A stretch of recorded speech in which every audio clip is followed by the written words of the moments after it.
Now, over 1,000 people have been rescued by the Nigerian police from alleged Islamic rehabilitation centers in Kaduna, Kano, Katsina, and Oyo states.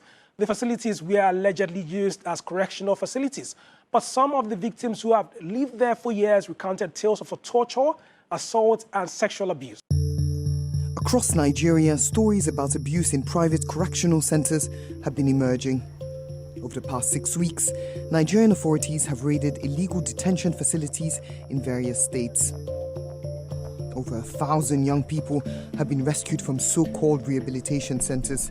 They claim to treat people with behavioral problems, drug addiction, and mental illnesses.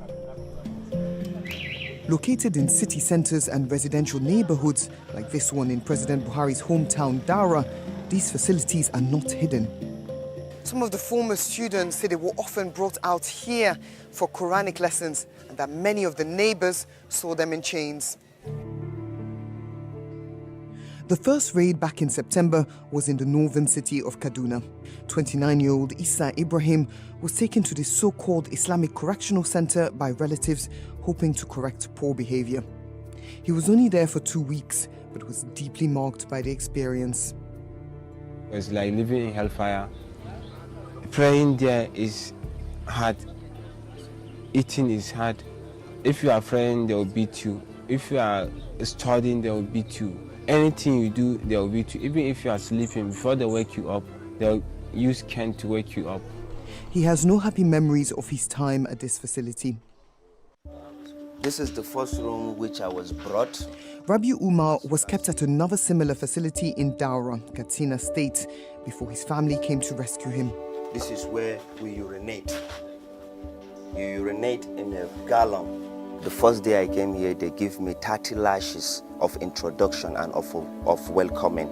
So as I was welcomed, they came and showed me where I would lie down. They showed me the place. It was very tiny, like 40 people in a room. How could you imagine you can sleep here? There is no blanket, there is no bed sheet, there is no food. They don't used to give us food. They only give us twice in a day. And that food they will give us, it will not satisfy even a dog, not a human. When, for instance, like you are ill, they will give you 2 ampiclox and give you 2 days to recover. They will tell you that take this medicine, but make sure you recover in 2 times. And that medicine they will give you like 10 lashes. Because if they are giving you lashes, maybe when you are sick, you cannot even tell them you are sick. So you have to keep it in your mind. In October, 67 men and boys were freed from this center. Police say 300 people were registered here, but that many of them escaped in a riot the weekend before the raid.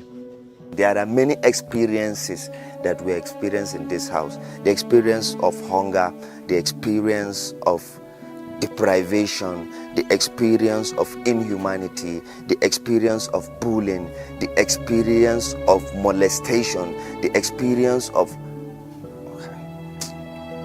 I don't know how to say it, but thank God now, God has revealed what has been hidden for a very long time, and God has given us another chance to live our lives freely, not like slave trades.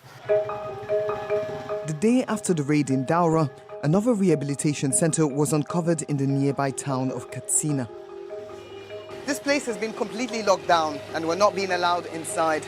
Although President Buhari says there needs to be a crackdown on institutions like these, locally, authorities seem more keen to downplay the situation. What we try to do here is not to expose anybody. What we try to do is to enlighten people to realize that some of these activities are illegal. Because these are not people, young men that were just picked on the street. They were young men that were actually brought in by their parents for rehabilitation. Some of these parents may not know that the rights of children are protected. According to state authorities, these centers worsen the condition of their residents. They are not to provide any form of treatment, but in fact, in most cases, they turn up hardened criminals. You stop somebody from taking drugs, but you chain him.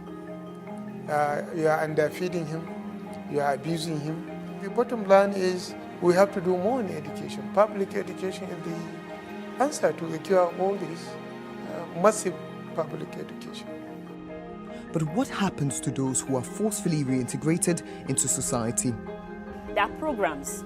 They have group therapy, and part of what group therapy does is connect you with people and makes you understand that you're not alone.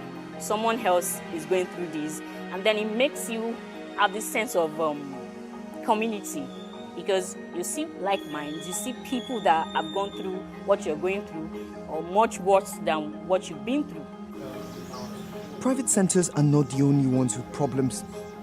A report by Human Rights Watch released this week found evidence of abuse in both state-run and private centres treating people with mental illnesses. Although the government has called for private rehabilitation facilities to be closed, it's unclear what it plans to do with those still in need of their services. And with no concrete plan to provide psychological and social support to those in need, desperate parents may continue to turn to religious leaders for answers.